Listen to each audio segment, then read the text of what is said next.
Hello everybody, this is Rima. I'm the not content manager anymore. I'm the program manager of Repat Armenia, and we have our beautiful and inspiring Tatevik Revazian.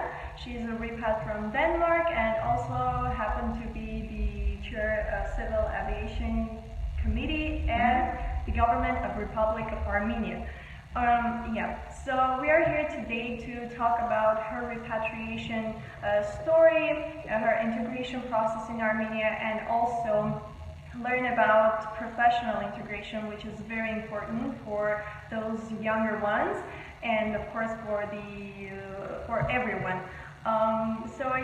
Tatev, let's just start with the part that actually quite few people know, because we met early in 2018. I was so inspired by your story of how all the repatriation process was burning inside of you.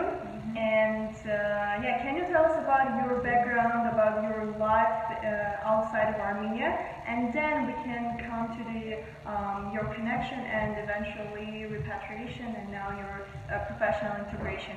Also comment your questions so that we can answer to them and have an exciting and inspiring conversation together.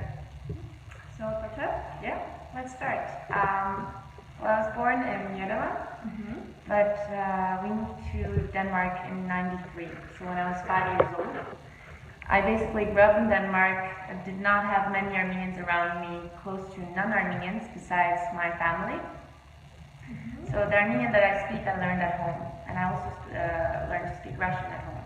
So my mom spoke Russian to me, my dad spoke Armenian to me, and I managed to learn both languages at once. And then I learned Danish and English in school. All my friends have been Danish, very much a Danish upbringing outside of the home, but very strict parents in terms of keeping the Armenianness. So that's good for me. That has made my repatriation much easier. In terms of my connection to Armenia, of course, the first step was taken by my parents. When we came to Armenia on a visit when I was 14 years old. That was my first experience. Because I don't remember living here. It's very few experiences. The smell of the metro, my brother being mean to me, and stuff like that. Other than that, I have no memories whatsoever.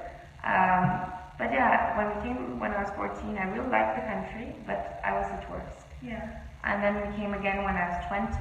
I brought a friend from Denmark with me, Ina, who actually came here as a volunteer as well twice. Danish, but speaks part Armenian. It's very interesting, I fell more and more in love, and I had decided at that time that I would come and volunteer, which I did in 2010. So I came through the Birthright Armenia program, volunteered in a Danish organization. It was part of my university studies to be here. Tell us about your life as an Armenian. As you mentioned, you didn't have any Armenian friends. Is there a community in Denmark where you active with them, engaged, or just Birthright Armenia made you be more engaged? I think it was my experience after Birthright Armenia that made me more engaged. And it also helped that right after that experience, just by a chance, an embassy opened up in Denmark. And while I did my first project in Armenia in 2011, after my Birthright experience, I brought 40 students from 20 different countries. And I was lacking some funding. We had found the money for all the flight tickets, with everything covered. Besides the expenses for where to have them stay. And then someone told me, well, a businessman is visiting from Armenia to Denmark, maybe he can help out. We told our story and why he should fund us, why he should help others fund us, and so on. And at no point in time did we realize that he would become the ambassador. Oh, I see. He was pretending he's the assistant to the ambassador, and he's there exploring.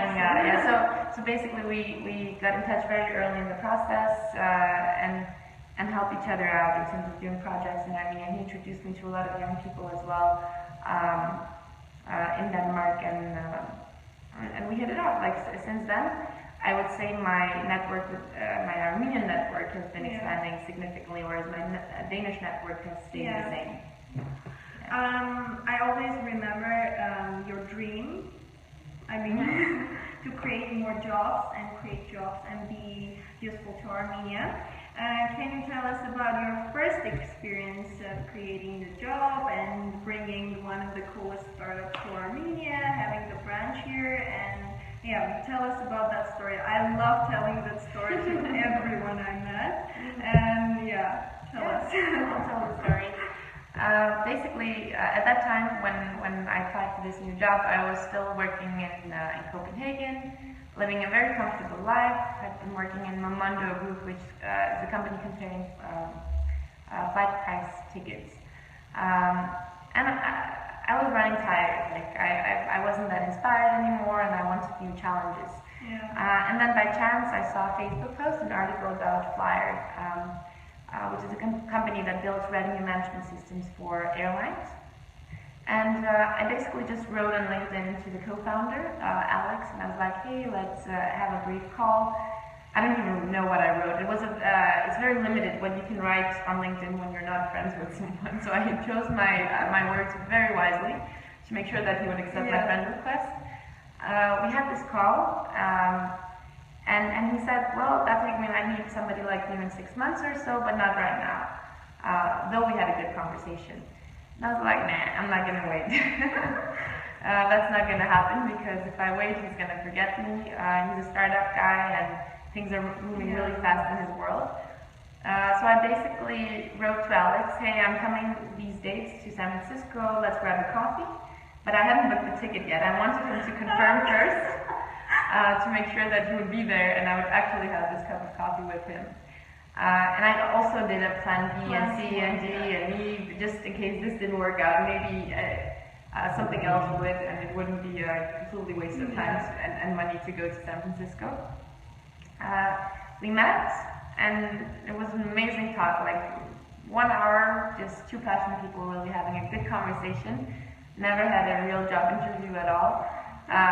And he was like, after the talk, well, you know what, forget about the 6 months, whenever you want the job, whatever you want to do, we're going to hire you. Because we'd love to work with somebody like in the team. And actually, this was exactly my approach. Like, I chose them because I could see that it's a very inspiring team, that they're very ambitious, and they're working in the field that I love so much, aviation. And I guess that's why we hit it off that well. A few weeks later, after we had this discussion in San Francisco, there was a huge conference in Germany. It's there every year, ITB. It's more a tourism-related conference. And when Alex found out that I'd be there, he chose to come as well. So he flew to Germany, and I was there with my previous job, my previous manager, who didn't have any idea of all this conversation and what was going on. I basically even remember that we were, I was standing next to my manager, and Alex had his employee next to him as well, and none of them knew what was going on, only Alex and I knew. And then we briefly had a discussion where he said, you know what, we want to open a European office, we want you to do this, and he suggested Copenhagen and London as the most obvious choices to be close to the airlines. And you're like... And I'm like, well, Yerevan is good as well. Wait a minute, where is Yerevan, right? He actually knew about Yerevan, which helped a little bit because he had been in a startup incubator with a couple of Armenian guys who are very involved in the startup scene here as well. So that was good, that helped. It wasn't completely foreign to him. But of course it was shocking because, there are no big airlines here, and I mean, London is way closer. There's several airlines were registered there. But we decided that, no, we're going to open the office in Armenia. I convinced him by telling him that I could do the job he wants me to do by negotiating with the airlines, while I would help open an engineering team. That's just awesome. And picked a really good company, and I know that there was a huge competition, and it was hard to decide. Yeah. Yeah. We had a lot of qualified companies. Basically, I requested from all the key decision makers within tech in Armenia and asked them to suggest companies that would be worth working with. And then I had a list of 7 companies. The CTO, Alex, and head of engineering came to Armenia, did all the interviews, and decided to work with Volvo. Yeah. So, and then revolution happened. Yeah, that passed me by. I didn't even realize it before it was happening. Yeah. Tell us about your experience, your expectations, and all this, the thing that, oh my God, I'm here in Armenia in the moment, and I'm changing something. Yeah, tell us about that experience. Yeah, I didn't feel that I'm changing something. I felt like so proud that so many people, by collaborating, by working together, actually managed to do this. I wouldn't say that I was the firm believer from day one. I didn't even know anything about Pashinyan. At least some people who have been in politics before have heard of him, and so I had no idea. I did not know who this man was. I just saw some random people walking basically from Gyumri to Yerevan. So it's pretty funny to hear all these, this fake news spreading that, it's because I've heard different stories, but one of them is that Tatevik is a friend of Pashinyan's wife and so on. Oh. Yeah. But that's why she got the position. But no, I really had nothing to do with the revolution besides being an active citizen who's here, who went and stood at Republic Square every night while making sure that the San Francisco office wouldn't feel the revolution. I mean, they knew it was happening, but we didn't want them to feel it by us not delivering on the task. So it was a tough time. I lost a couple of kilograms during those days, but it was amazing. And I was constantly in touch with Denmark as well. A lot of journalists found out that I'm here, and I was basically their eyes in Armenia. So I was constantly in the radio. Articles were written about the revolution, and it was unique for them to have an eyewitness from Denmark. So after 1 year of being, not 1 year, right? So you were almost... I moved in September 17. Yeah. And tell us about after your position. So did you change, what are the perspectives that you, tell us about your approach about Armenia now, after so much change, I can basically maybe tell about how my motivation changed. Because when I moved to Armenia, it was with the understanding that we have this crappy government to deal with, and that did not influence me in any way. Like I decided, someone long ago recommended me to not collaborate with the government, but also not have them work against you. So that was my perspective. Just being very independent, working in Armenia, do the things I love, but not have anything particular to do with the government. So that changed, of course. I promised myself I would never work in the government, and I do. So I shouldn't promise anything to myself, because apparently I can't keep my own promises. And I love it, because I really feel I'm in a stage right now where I could have a positive impact. At least I'm in a fighter mood. Like everything I see is wrong, I fight against it to make sure that it's good. I make sure that we're really proactive, because you don't develop most businesses or any ideas or anything you want to reach by sitting in front of a computer all day long. So I do actively approach airlines, I do actively approach people in my position in different countries, the International Civil Aviation Authority, like everybody knows Armenia now. I make sure of that. And why it's important is that, first of all, to bring growth to Armenia, but second of all, also to be able to share knowledge, because first of all, besides bringing growth, we're actually dealing with aviation safety and security. So it's very important that Armenia is 10 steps ahead instead of being behind. And Armenia was already doing well before I came, so it's not like I came and I changed everything and now we went from being a dangerous country to a safe country. No, we're actually doing very, very well. But of course, there's always new things to learn, new threats to deal with, and it's important to be fully updated all the time. Yeah. I remember, there's so many connections. Yeah. Like the first day of your work, remember, it was with us, we were, in the interview? Yeah, no, the Nas Daily thing. Yeah, that's true, the first week actually. Was it the first day? Yeah, it was, and I remember, so here she comes with like, not having the usual like appearance that the head or chair will have, and it was so amazing, like seeing people and your approach to them, and it was. And I'm very happy with Nasdale.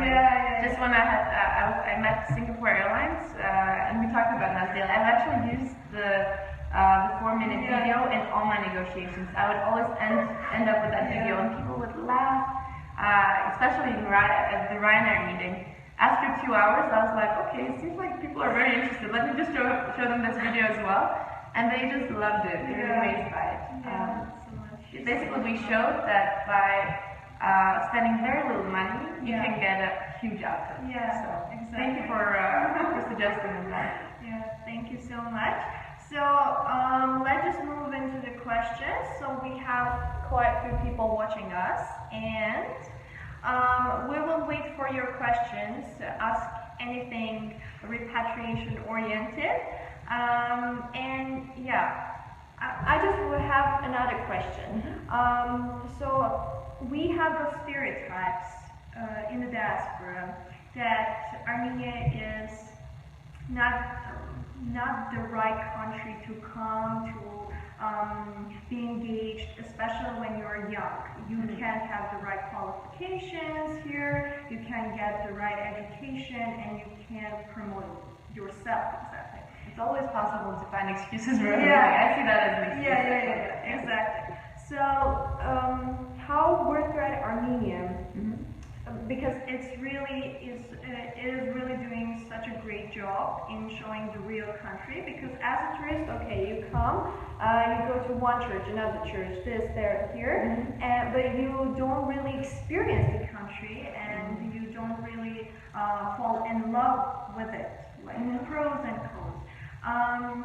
Your experience, what was your first reaction, impression? Was it too strange for you? What kind of stereotypes were strange for you, like taxi drivers? Questions that put you out of your comfort zone. Tell us about this stuff. Yeah, I will. Actually, in terms of the efficiency of Birthright, just to mention one example, Birthright actually took me on an excursion to the airport when I was doing my volunteering here, and that I think had a big impact. That was my first experience talking to people who work at the Zlatnice airport, and led to a lot of more things. But yeah, in terms of stereotypes, I think what was toughest was the way girls are viewed here. But I would say it very much depends on who you talk to, because I've seen both. I've seen this ultra new mentality, new way of thinking, and even more open-mindedness than my family taught me. So that was one shot, that there are people who are more open-minded than me, who grew up in Denmark, very open, maybe a too open-minded country sometimes. And then I saw the contrast of girls who didn't feel that they could get out of the house without getting the approval of their father or their husband. Yerevan or in? Yerevan. Okay. Yerevan, yeah. You can even find this mentality in Yerevan as well. But this was in 2010, maybe a lot of things have changed. That was tough, and I was actually living with my cousin, who taught me a lot about all these limitations. I didn't know her beforehand. Yeah, I actually didn't know her beforehand, but my grandmother was like, "You cannot live alone in your apartment. No, your cousin has to move in with you." I was like, okay. It's fine. She was like 2 years older than me, so basically we became very close friends, and I learned a lot from her. I learned what I would say the Armenia that you don't see by volunteering here necessarily. Yeah. So we have a question from Vatan Marashyan. Greetings from Tbilisi International Airport. Several questions. Interesting to hear about bringing low-costers strategy, as well as if creating Zvartnots Airport a regional hub is the right strategy. How to solve national security, national carrier issue. This is very professional. Yeah, it's fine. Yeah. In terms of security, I assume it's about, there have been some articles in the media about Armenia being unsafe because we don't have our own national carrier. In case a war breaks out, we're in a huge danger and so on. I just want to break that myth. It's not correct. It's true that it's very good to have our own aircraft in case of war and so on, but a national carrier is not the solution of that. Owning an aircraft is the solution of that. If you have a national carrier, that does not mean it's your aircraft. Most often, aircrafts are leased. And if you lease an aircraft, actually the leasing company would be the first to come and take that aircraft back. So that we cannot depend on that at all.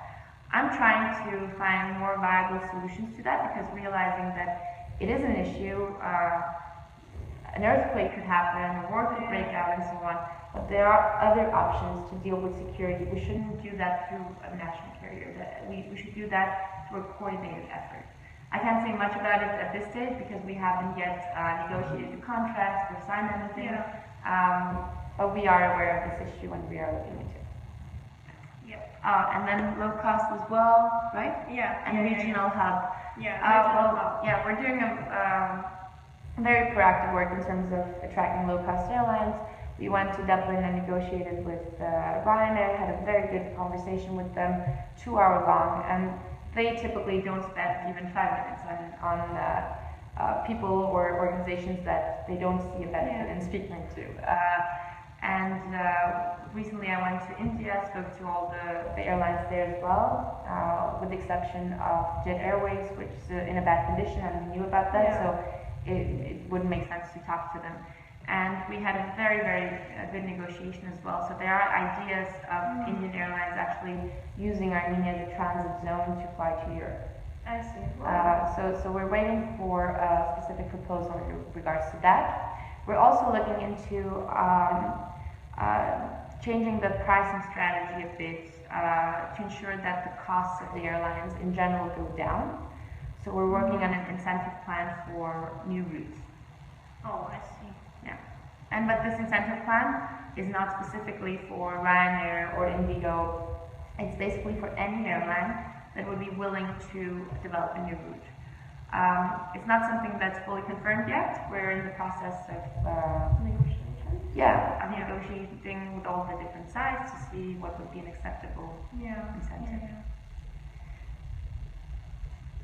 Okay, so we have more questions. Do we have more questions? Araik Zulalian. Tatevjan, it is a pleasure for me to find Repat Armenia organization which could make it easier to organize my further plans. Hey! I have one question. Me and my family are from St. Petersburg. I am the founder of Joy Camp organization, and the aim of our team is to organize camps which will teach children social media, filmmaking, design, animation, rhetoric, art, etc. I want to move to my birthplace with my family and keep organizing camps in all regions of Armenia. Whom can I contact with in order to realize the idea? Who can help me with suggestions, recommendations? Thank you. Contact us, first of all, Repat Armenia. Our integration manager, she will guide you and introduce you to a lot of people who are doing a lot of great work, and also in this field, because we also have different camps, summer camp, Tumo camp, AUA camp, and different others, so that you can contact us, and yeah, and we can have a Skype call, or I don't know, if you're planning to visit to Armenia, just say hi to us at our office at Impact Hub. Yeah. And actually, just to connect to my Repat story, some of the things I've done is actually bringing people on study trips here. And that's how I got connected to the country, because then you needed to find speakers and organizers and so on. That was my one of my first steps to actually create a network here. So good way to start. Yeah, good way. Oh, we have another question. Barton has a lot of questions today. Also on flights in Armenia and Artsakh, helicopter, small planes, what are the plans and challenges? That was a tough one. No, really, it's important to understand that Civil Aviation Committee is a non-political organization. Yeah. And we have to comply with international requirements from us. At this stage, the airspace over Artsakh, in terms of what ICAO, the International Civil Aviation Authority, is stating, is closed. I see. So therefore, I cannot approve flights to Artsakh at this stage. Oh, I see. And so this is the answer to your question. Yeah. We hope we can. I mean, something will change. Yeah. But do you think it will change soon, or no? Well, it's a political question, so it's not something I can change alone. So it's the state that our country has to take, along with our neighbor. Yeah. Yeah. But in terms of smaller aircraft, there's quite a lot of development. I mean, there are young people who are bringing small aircraft to Armenia, who want to be able to use that aircraft for different things, skydiving, taking tourists around, using it for advertising. So, and we're trying to make the regulations a bit less strict when possible, because if we make them too strict, the sector won't develop. And the same goes for drones. We're in the process of developing regulations for drones, but we're doing it very much in collaboration with the private sector, to avoid making some of the same mistakes as we did with general aviation, small aircrafts, where we make the laws really, really strict. So we need to make sure that we're safe, but at the same time don't limit the development of the private sector. It can be hard, right, to regulate and to. Do they approach you whenever they consult? How is the investment or the business side? Tell us about that. Do they come to you, start negotiating, and tell us about the process? In reality, I don't know how many are actually sitting with business ideas and how many of those are approaching me. Yeah. But whoever approaches me, who is starting something in the field of aviation, I meet. Yeah. So I make sure that their voice is heard, that they're involved in the process, and if they're very active and want to be involved, that they have a chance to be involved. Is there an association of like? They're very much informal type of groups. And actually one of the challenges right now in terms of general aviation is to make sure that those groups get more formalized. Because it would make it much easier to monitor the whole process. To have the data. We have a question from Sosi Tatevik. Hi, Sosi. We met a couple of days ago. Hi, Tatevik John. At which stage are the negotiations agreements with Indigo or Ryanair? So we received the proposal from Ryanair. Of course, it's Ryanair, so they sent a horrible one. But we expected that. That's completely normal. And now we're working on our proposal back. But again, whatever we're going to offer Ryanair, we will offer Indigo, we will offer Afghans, and then we'll move it around. In terms of Indigo, we're waiting for that proposal. So basically, at the meeting, they already said that they're very interested to fly with a small aircraft to Armenia, and then continue with that small aircraft to London, Manchester, and Birmingham. Oh. Yeah. So those were examples of destinations that would be a top priority for them, because that's mainly where the Indians are living. Still waiting for the proposal, so I will follow up soon in case I don't receive. Yep. This is your answer, Sosim. Any questions? Let me just update to see if we have any questions. Here, let me see. Okay.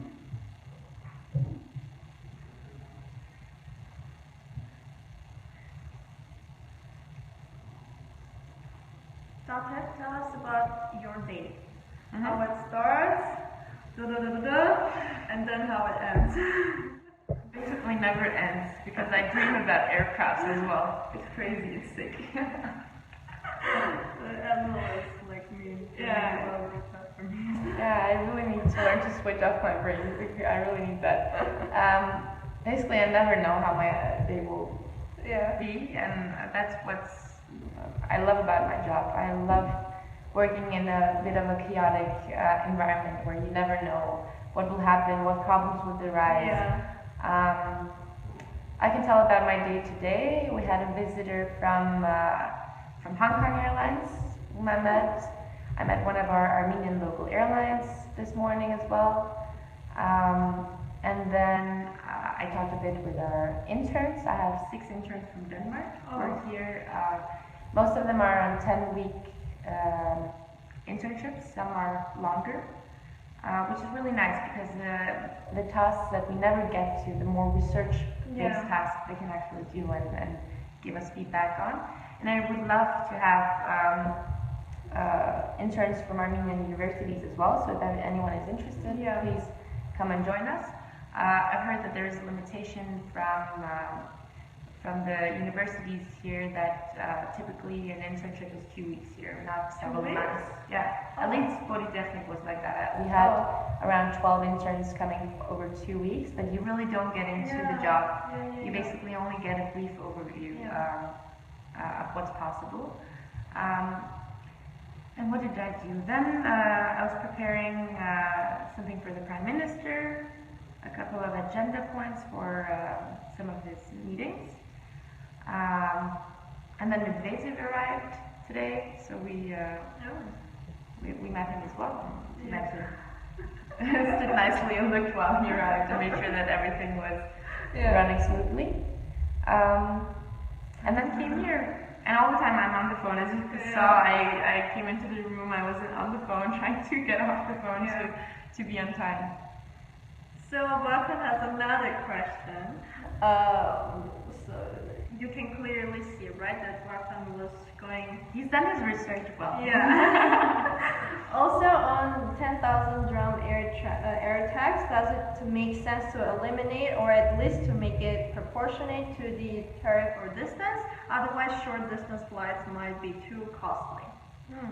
It's funny, I actually had this discussion this morning with one of our local airlines where I asked the question, so how are the costs in terms of distance and so on?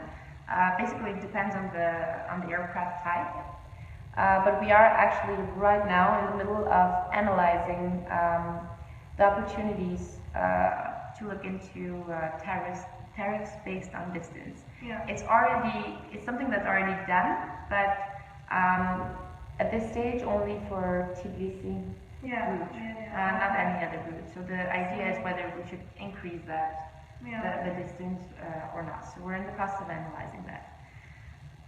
10,000 dram air tax. Does it make sense to eliminate, or at least to make it proportionate? Okay, so anybody who wants to develop an aviation sector and who wants to bring growth would be against any costs. So let me be politically correct and say, of course, I'm not a fan of the 10,000 dram, but it's there. And when I've actually asked airlines if we dream about removing it and we actually manage, would you, as an airline, decrease your price on the flight ticket with 10,000 drams? And basically, most airlines say no. sure that they're telling the truth. Because they will basically sell the ticket at the rate that they can. They would look into the demand. That's obvious.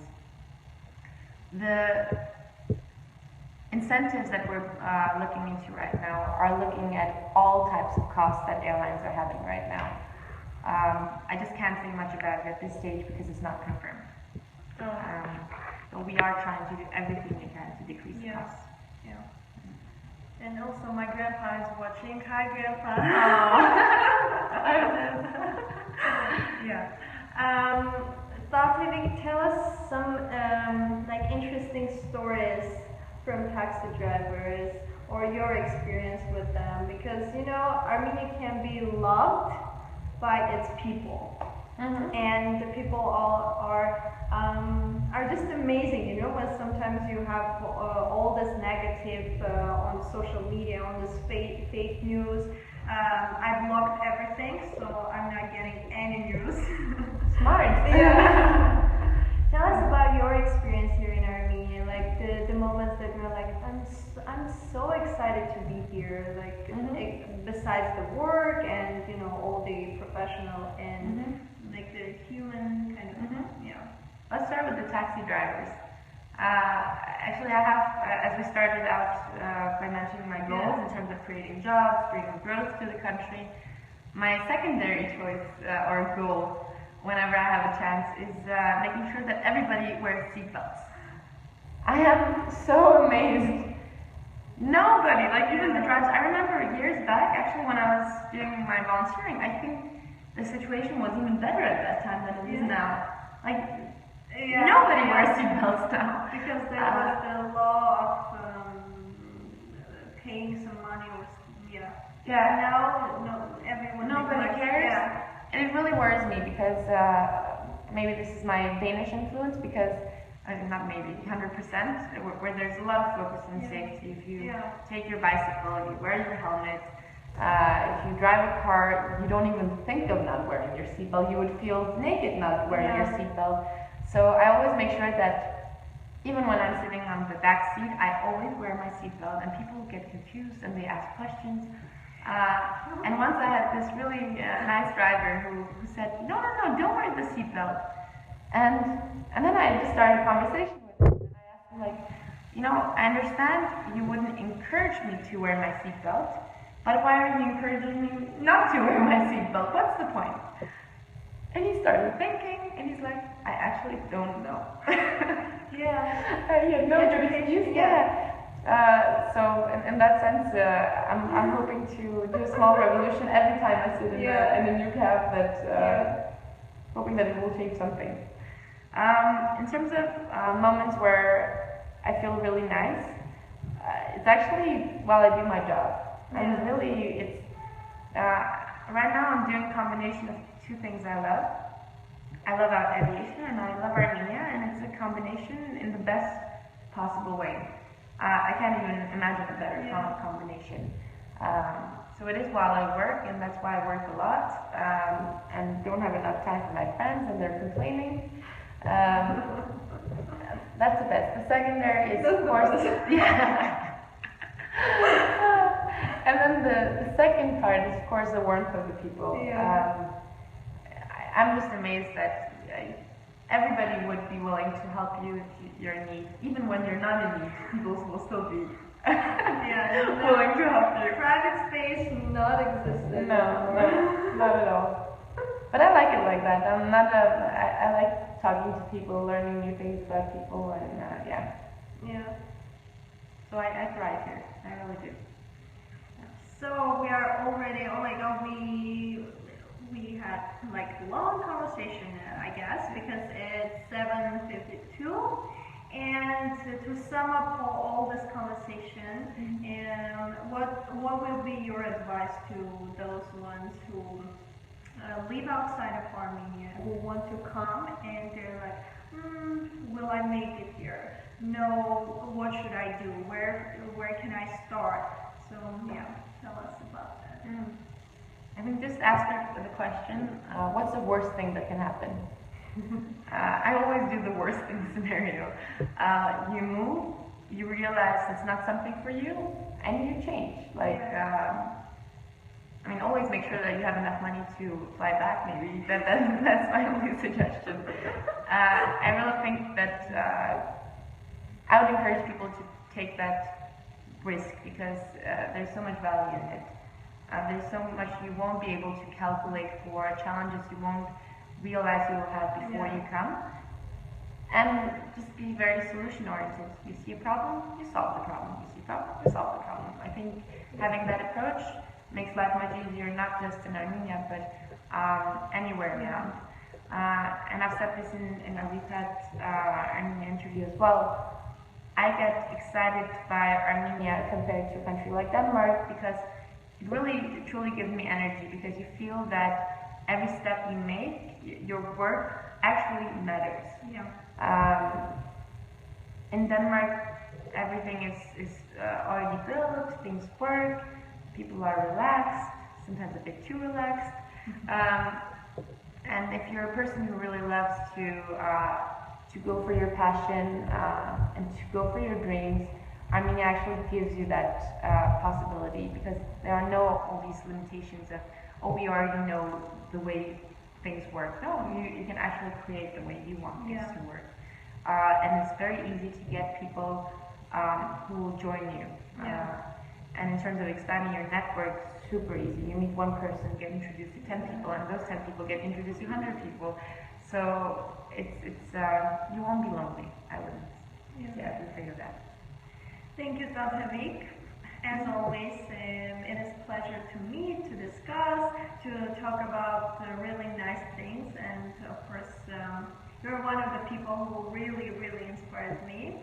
And and I'm so happy you're here. I'm so happy you moved here, and I'm so happy to see that the impact you're having on Armenia. And I wish you all the good luck, all the best things, all the negotiations, productivity, and everything you can have here. And please bring more people like us there. Help you a lot. I'll try my best. Thank you so much for coming, for having this conversation, for your busy schedule, and you made time for us. Thank you so much. You're welcome. Thank you everybody for joining us. This was Ask Me Live Q&A with Tatevik Revazian. And make sure to contact us. We are Repat Armenia. We are here to help, to guide you, to make your life easier, happier, integrated, to expand your network, and just support you in your repatriation journey. Thank you so much for joining, and bye bye. See you soon.